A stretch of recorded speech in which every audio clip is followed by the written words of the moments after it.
বিশ্বনবী মুহাম্মদুর রাসূলুল্লাহ সাল্লাল্লাহু আলাইহি ওয়াসাল্লাম ইরশাদ করেন, যে ব্যক্তি সকাল বেলা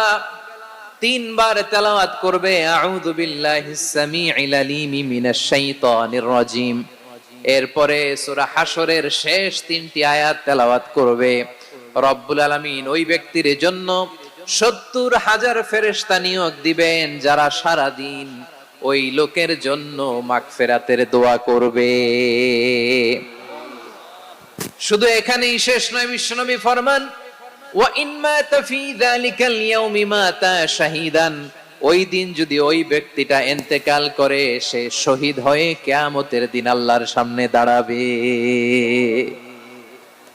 সকালবেলা যদি পড়েন 3 বার আউযু বিল্লাহিস সামিউল আলিম মিনাশ শাইতানির রাজিম 3 বার পড়ে